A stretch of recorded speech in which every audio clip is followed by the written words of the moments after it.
Hello everyone, welcome back to mom and her tiny spots channel. ഇന്ന് ജാനുവരി 12. ഈ ഡേറ്റിനൊരു ചെറിയ സ്പെഷ്യാലിറ്റി ഉണ്ട് കേട്ടോ. അതെന്താണെന്ന് ഞാൻ വഴിയെ പറയാം.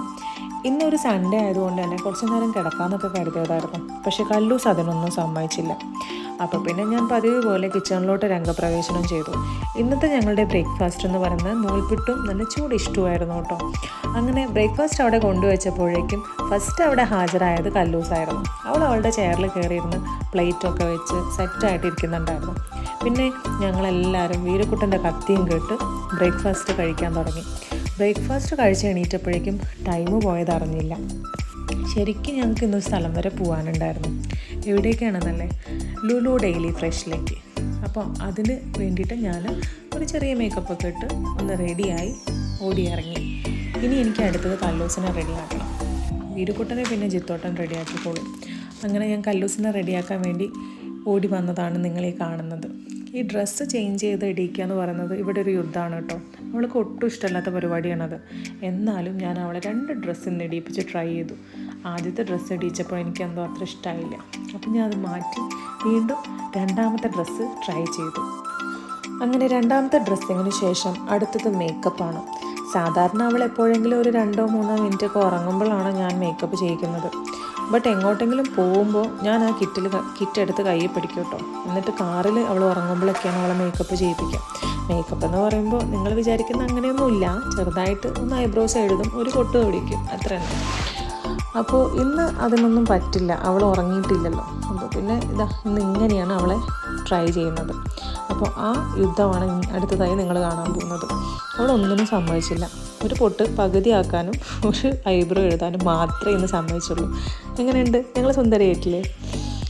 വീരുക്കുട്ടൻ ഇവിടെ ഓൾറെഡി റെഡി ആയിട്ടിരിക്കുന്നുണ്ടായിരുന്നു കേട്ടോ. പക്ഷേ വീരുക്കുട്ടൻ്റെ മുഖം അത്രയ്ക്ക് അങ്ങോട്ട് പ്രസന്നതയില്ല. അതിന് കാരണം വേറെ ഒന്നുമല്ല, ലുലുവിന് പോകുന്ന വഴിക്ക് കളിക്കാൻ കൊണ്ടുപോകണം എന്ന ഡിമാൻഡിന് ഞങ്ങൾ അത്ര അങ്ങോട്ട് താല്പര്യം പ്രകടിപ്പിച്ചില്ല. അതാണ് കാര്യം. വേറെ ഒന്നും കൊണ്ടല്ല, ഞാൻ പറഞ്ഞില്ലേ ഇന്നൊരു സ്പെഷ്യാലിറ്റി ഉണ്ട്. പിന്നെ നമുക്ക് ഇന്നൊരു ഗസ്റ്റും ഉണ്ടാവും ഉച്ചയ്ക്ക് ശേഷം. അപ്പോഴേക്കും ഞങ്ങൾക്ക് ഇവിടെ തിരിച്ചെത്തണം. അങ്ങനെ ഞങ്ങൾ ഇറങ്ങി. ഇന്ന് അപ്പാർട്ട്മെൻറ്റിൽ ഇവിടെ പൊങ്കൽ സെലിബ്രേഷൻ ആയിരുന്നു. അതിൻ്റെ ഭാഗമായിട്ട് ബ്യൂട്ടിഫുൾ ആയിട്ടൊരു രംഗോലി ഞങ്ങൾ അപ്പാർട്ട്മെൻറ്റിൻ്റെ ഫ്രണ്ടിലിട്ടിട്ടുണ്ടായിരുന്നു കേട്ടോ. ഞങ്ങൾ റോഡിലോട്ട് ഇറങ്ങിയപ്പോഴേക്കും ഓപ്പോസിറ്റ് വന്ന കാറിൻ്റെ ഡ്രൈവിംഗ് സീറ്റിൽ നിന്നും ഒരാൾ തലയിട്ട് പുറത്തോട്ട് നോക്കുന്നത് ഞാൻ കല്ലൂസിനും വീരുക്കുട്ടനും കാണിച്ചു കൊടുത്തു. അങ്ങനെ ഞങ്ങൾ കാറെടുത്ത് മുന്നോട്ടേക്ക് പോകാൻ തുടങ്ങി. വേറൊരു കാര്യമുണ്ട് കേട്ടോ, കാറിൽ കയറിക്കഴിഞ്ഞാൽ ഞങ്ങൾക്ക് മ്യൂസിക് ഇട്ടാലേ വണ്ടി അങ്ങ് സ്റ്റാർട്ടാക്കാൻ പറ്റുള്ളൂ. അല്ലെങ്കിൽ ഇവിടെ ഒരാൾ കാറ് തല്ലിപ്പൊളിക്കും. മ്യൂസിക് ഇട്ട് ഞങ്ങളൊരു 4 സ്റ്റെപ്പൊക്കെ കളിച്ചിട്ടാണ് ഞങ്ങൾ എങ്ങോട്ടേക്കും ഇറങ്ങാറ്. അങ്ങനെ ഇരിക്കുമ്പോഴാണ് ഞങ്ങൾക്ക് അവളൊരു കാര്യം കാണിച്ചു തരുന്നത്. ആകാശത്ത് കൂടെ ഒരു ജെറ്റ് വിമാനം പോകുന്നു. അവളാണത് കണ്ടുപിടിച്ചത് കേട്ടോ. അപ്പോൾ അവളത് ഞങ്ങൾക്ക് കാണിച്ചു തരുമായിരുന്നു. അങ്ങനെ ഇന്നധികം ട്രാഫിക് ഇല്ലാത്തതുകൊണ്ടായിരിക്കും ഞങ്ങൾ പ്രതീക്ഷിച്ചതിനേക്കാളും പെട്ടെന്ന് തന്നെ ഞങ്ങൾ മാളിലെത്തി. വൈറ്റ് ഫീൽഡുള്ള VR ബാംഗ്ലൂരു മാളിലാണ് കേട്ടോ ലുലു ഡെയിലി ഫ്രഷ് വന്നിരിക്കുന്നത്. വൈറ്റ് ഫീൽഡിൽ എന്തിൻ്റെയും ഒരു കുറവുണ്ടായിരുന്നു എന്ന് വിചാരിച്ചിരിക്കുമ്പോഴാണ് ലുലു ഡെയിലി ഫ്രഷിൻ്റെ വരവ്. എന്തായാലും ഞാൻ എപ്പോഴും പറയും, ഞങ്ങളുടെ അടുത്ത് എവിടെയെങ്കിലും ഒരു ലുലു ഹൈപ്പർ മാർക്കറ്റോ അല്ലെങ്കിൽ ഒരു ലുലു മോളോ വന്നിരുന്നെങ്കിലെന്ന്. ഇവിടെ നിന്നിട്ട് ഏകദേശം ഒരു 2 മണിക്കൂർ ട്രാവൽ ചെയ്തിട്ട് വേണം ഞങ്ങൾക്ക് രാജാജി നഗറുള്ള ലുലു മോളിലെത്താൻ. എന്നാലും ഇടയ്ക്ക് നാട്ടിലെ ഫുഡൊക്കെ മിസ് ചെയ്യുമ്പോൾ ഞങ്ങൾ കാറെടുത്ത് അത്രയും ദൂരം പോകും. അതാണ് ഞങ്ങൾ. അങ്ങനെ പോകുമ്പോഴൊക്കെ ഞാൻ പറയുന്ന ഒരു കാര്യമാണ്, നമുക്ക് അടുത്ത് തന്നെ ഒരു ലുലു മാൾ ഉണ്ടായിരുന്നെങ്കിൽ അല്ലെങ്കിൽ ഒരു hyper market Lulu hyper market വന്നിരുന്നെങ്കിൽ എന്ന്. എന്തായാലും എൻ്റെ സങ്കടം മനസ്സിലാക്കിയതുപോലെ നമ്മുടെ യൂസഫ് അലിക്ക ഞങ്ങളുടെ അടുത്ത് തന്നെ ഒരു ലുലു ഡെയിലി ഫ്രഷ് തുടങ്ങിയിട്ടുണ്ട് കേട്ടോ. എന്തായാലും ഞാൻ ഭയങ്കര ഹാപ്പിയാണ്.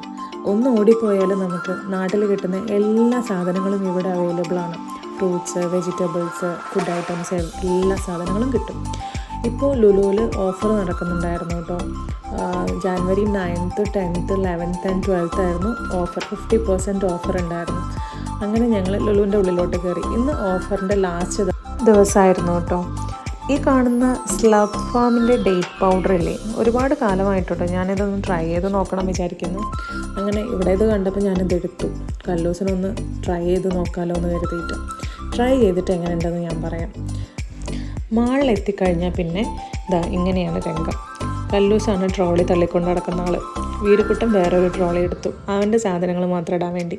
അങ്ങനെ ഞങ്ങൾ ചെറിയൊരു പർച്ചേസിങ് തുടങ്ങി കേട്ടോ.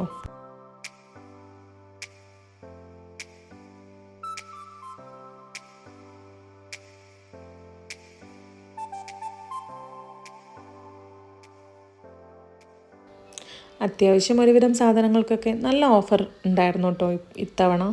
അങ്ങനെ ഞങ്ങളും കുറച്ച് സാധനങ്ങളൊക്കെ എടുത്തു.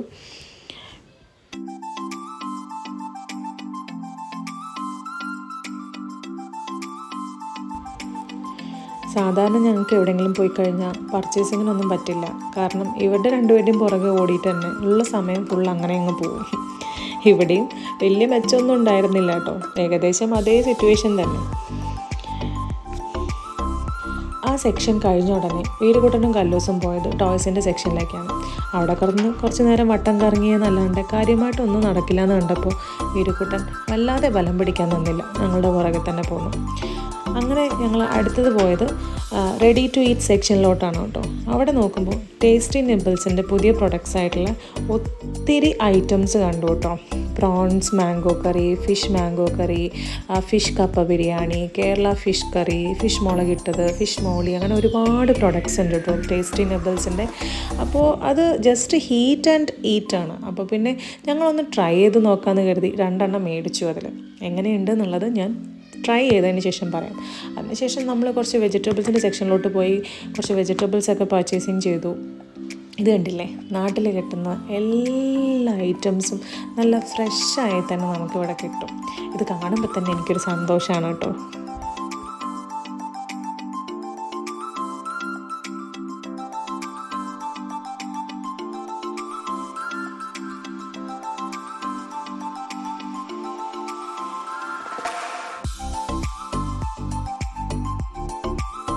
പർച്ചേസിംഗ് ഒക്കെ കഴിഞ്ഞതിന് ശേഷം നമ്മൾ ഫുഡ് കോർട്ടിലോട്ട് വന്നു. ഇവിടെ നിന്ന് നല്ല തിരക്കാണ്, അങ്ങോട്ടേക്ക് അടുക്കാൻ പറ്റില്ല. അപ്പം ഞാനും കല്ലൂസും ഇവിടെ മാറി പോസ്റ്റായിട്ട് നിന്നു. ചിത്തോറിനും വീരുകുട്ടനും അവിടെ പോയിട്ട് ഓരോന്നൊക്കെ നോക്കുന്നുണ്ടായിരുന്നു.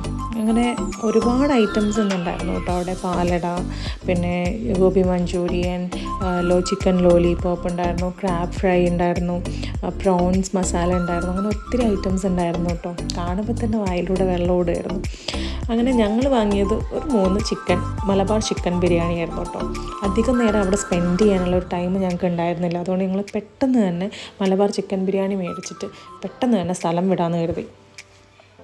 അതുമാത്രമല്ല കേട്ടോ, അവിടെ ഒത്തിരി ഐറ്റംസ് ഉണ്ട്. ഫ്രൈഡ് ഐറ്റംസ് ഉണ്ട്, പാസ്ട്രീസ് ഉണ്ട്, അങ്ങനെ ഒരുപാട് സ്വീറ്റ് ഐറ്റംസ് ഉണ്ട്, ബേക്കറീസ് ഉണ്ട്, അങ്ങനെ ഒരുപാട് ഐറ്റംസ് ഉണ്ട് കേട്ടോ. എന്ത് വാങ്ങണം എന്നുള്ള സംശയം മാത്രമേ ഉള്ളൂ.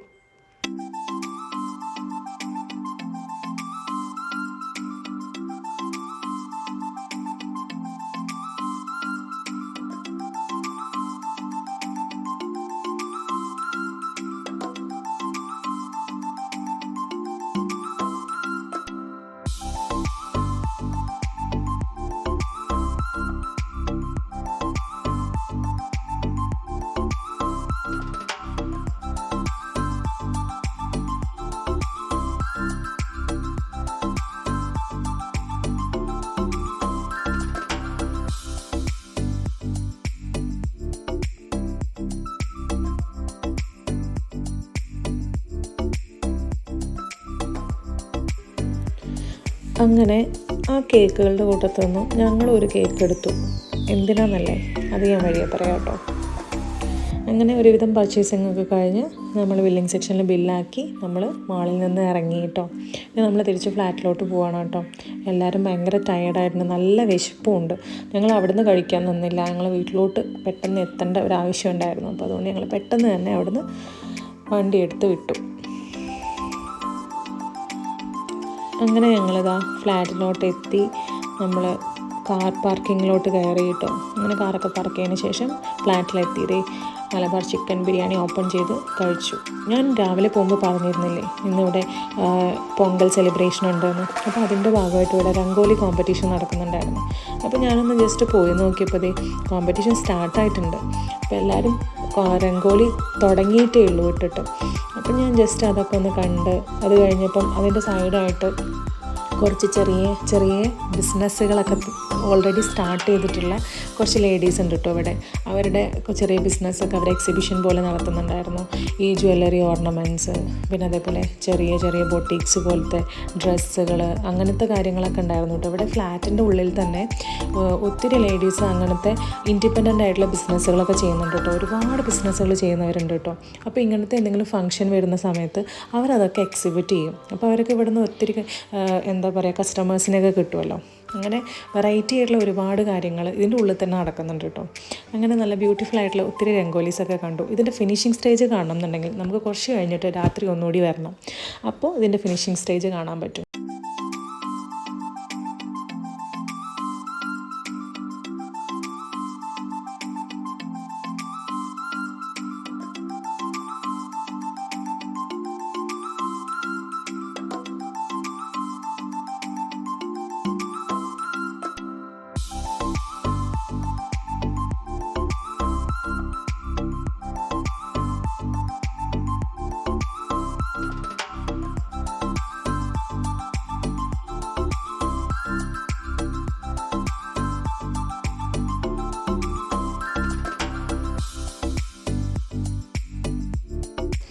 ഈ പൊങ്കൽ സെലിബ്രേഷൻ്റെ ഭാഗമായിട്ട് തന്നെ ഇന്നിവിടെ കൈറ്റ് ഫ്ലൈ ചെയ്യിപ്പിക്കലുണ്ടായിരുന്നു.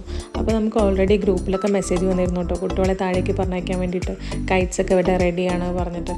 അത് കേട്ട ഉടനെ തന്നെ വീരക്കുട്ടൻ അവൻ്റെ ഫ്രണ്ടിനെയും കൂട്ടി താഴെ വന്നിട്ടുണ്ടായിരുന്നു. എന്നിട്ട് കൈറ്റ്സ് നൂല് ടൈ ചെയ്ത് കൊടുക്കാൻ വേണ്ടിയിട്ട് എൻ്റെ അടുത്ത് തന്നതാണ്. പക്ഷേ എനിക്ക് അറിഞ്ഞുകൂടായിരുന്നു കേട്ടോ. അപ്പോൾ ഞാൻ അവൻ്റെ അടുത്ത് അത് വീട്ടിൽ നിന്ന് ഞാൻ ചെയ്ത് കൊണ്ടുതരാമെന്നും പറഞ്ഞിട്ട് വീട്ടിലോട്ട് എടുത്തിട്ട് പോകുന്നു. അപ്പോൾ ഇവിടെ ഓൾറെഡി കുറേ പേര് ഇത് സ്റ്റാർട്ട് ചെയ്തിട്ടുണ്ടായിരുന്നു കേട്ടോ, ഫ്ലൈ ചെയ്യിപ്പിക്കാൻ വേണ്ടിയിട്ട്. നല്ല ഭംഗിയില്ലേ ഈ കൈറ്റ് കാണാൻ വേണ്ടിയിട്ട്. അങ്ങനെ ഞാൻ റൂമിലോട്ട് തിരിച്ച് നടന്നുകൊണ്ടിരിക്കുമ്പോഴാണ് നമ്മുടെ ഫ്ലാറ്റിൻ്റെ ഉള്ളിലുള്ള ഭാഗത്ത് ഒരു പാർട്ടി ഏരിയ ഉണ്ട്, ആ ഭാഗത്ത് വെച്ചിട്ട് രാത്രിത്തെ ഫംഗ്ഷനുള്ള കാര്യങ്ങളൊക്കെ റെഡിയാക്കുന്നതായിട്ട് ഞാൻ കണ്ടു. രാത്രി ഇവിടെ പൂജയും കാര്യങ്ങളൊക്കെ ഉണ്ടാവും. അങ്ങനെ ഞാൻ റൂമിലെത്തി ആ കൈറ്റ് ടൈ ചെയ്യാൻ ട്രൈ ചെയ്യുന്നതിൻ്റെ ഇടയിൽ കൂടെയാണ് അടുത്ത സംഭവം ഉണ്ടാകുന്നത്. ഈ നിൽക്കുന്ന നിപ്പ് കണ്ടാൽ നമുക്ക് തോന്നില്ലേ, ഒരു പാവം കുട്ടി നിൽക്കുന്നത് പോലെ. ആ കൈറ്റ് ഞാൻ ടൈ ചെയ്യുന്നതിൻ്റെ ഇടയിലൂടെ അവൾ പിടിച്ച് വലിച്ചപ്പോൾ അതിൻ്റെ ടെയിലൊക്കെ പൊട്ടിപ്പോയി. അപ്പോൾ അതിന് ഞാൻ ചീത്ത പറയുന്നതാണ് കേട്ടോ. അപ്പോൾ ആ നിൽക്കുന്ന നിപ്പ് കണ്ടോ, ബാക്കി നിങ്ങൾ കണ്ടു നോക്ക്. എന്താ ചെയ്യാ, നോക്ക് എൻ്റെ ടെയിലൊക്കെ പോകുന്നതാ. അങ്ങനെ വലിക്കാൻ പാടുണ്ടോ? അമ്മ പറഞ്ഞില്ലേ വലിക്കരുതെന്ന്. നീ ഏട്ടൻ വന്ന എന്താ പറയാ? ഏട്ടൻ വന്ന എന്താ പറയാ? ഏട്ടൻ ചീത്ത പറയില്ലേ? ആരെ കയറ്റ് കേട് വരുത്തി ചോദിക്കില്ലേ? അമ്മേനത് ടൈ ചെയ്യാൻ വേണ്ടി പറഞ്ഞയച്ചതല്ലേ? ഇങ്ങനെ വികൃതി കാണിക്കാൻ പാടുണ്ടോ?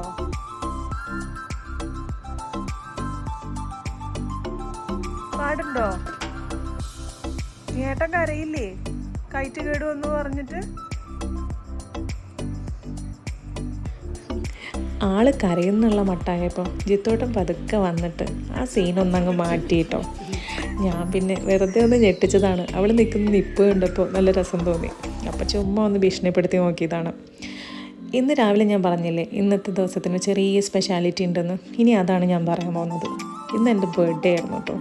അപ്പോൾ ഞങ്ങൾ ലുലു പോയപ്പോൾ ഒരു ചെറിയ കേക്കൊക്കെ മേടിച്ചിരുന്നു. ഞാൻ പറഞ്ഞില്ലേ ഞങ്ങളുടെ പഴയ അപ്പാർട്ട്മെൻറ്റിലുള്ള ഒരു ഫാമിലി ഫ്രണ്ട്സ് ഇങ്ങോട്ടേക്ക് വരുന്നുണ്ട് പറഞ്ഞിരുന്നു, ജിത ആൻഡ് സതീഷ് ഫാമിലി. അപ്പം അവരുണ്ടായിരുന്നപ്പോൾ ഞങ്ങൾ കരുതി എന്നാൽ പിന്നെ അപ്പം കേക്ക് അങ്ങ് കട്ട് ചെയ്യാമെന്ന്. അങ്ങനെ അവരും ഞങ്ങളുടെ ആ ഒരു ചെറിയ സെലിബ്രേഷനിൽ പങ്കാളികളായി. അവർ ഞങ്ങളുടെ ഫ്ലാറ്റൊക്കെ കാണാൻ വേണ്ടി വന്നതായിരുന്നു കേട്ടോ. അങ്ങനെ അവർ ഫ്ലാറ്റൊക്കെ കണ്ടു, ചായയൊക്കെ കുടിച്ചു, ഹാപ്പിയായി. അങ്ങനെ ഞങ്ങളൊന്ന് പുറത്തോട്ടാക്കി ഇറങ്ങി. ഇവിടെ ഫങ്ഷൻസൊക്കെ സ്റ്റാർട്ടായിട്ടുണ്ടായിരുന്നു. ലഹരീൻ്റെ ഭാഗമായിട്ടാണ് കേട്ടോ ഈ രണ്ട് കാളകളെയൊക്കെ അവിടെ കൊണ്ടുവന്ന് നിർത്തിയിരിക്കുന്നത്.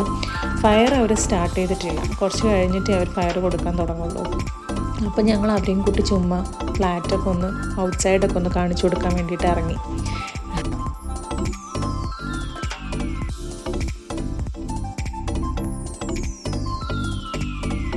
അങ്ങനെ ഈവനിങ് കണ്ട രംഗോലികളൊക്കെ ഇപ്പോൾ ഫിനിഷ് ആയിട്ടുണ്ട് കേട്ടോ.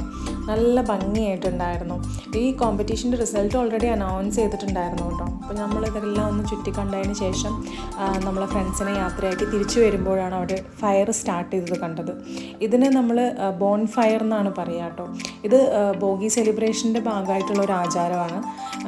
ഇത് അവരുടെ ഒരു വിശ്വാസത്തിൻ്റെ ഭാഗമാണ്. അതായത് burning the past and welcoming the bright future എന്നാണ് അവരിതിൽ വിശ്വസിക്കുന്നത്. അപ്പോൾ ഞങ്ങൾ തിരിച്ചു വരുമ്പോൾ ഇവിടെ കുറച്ച് നേരം നിന്ന് ഈ ഒരു സെലിബ്രേഷൻ്റെ ഭാഗമായതിനു ശേഷം പതുക്കെ ഞങ്ങൾ മെല്ലെ ഫ്ലാറ്റിലോട്ട് വന്നു. അപ്പോൾ എല്ലാവർക്കും നല്ലൊരു ബ്രൈറ്റ് ഫ്യൂച്ചർ ആശംസിച്ചുകൊണ്ട് ഇന്നത്തെ വീഡിയോ ഇവിടെ വൈൻഡപ്പ് ചെയ്യുകയാണ്. ഇനിയൊരു പുതിയ വീഡിയോ ആയിട്ട് കാണുന്നത് വരെ Tata bye bye, take care.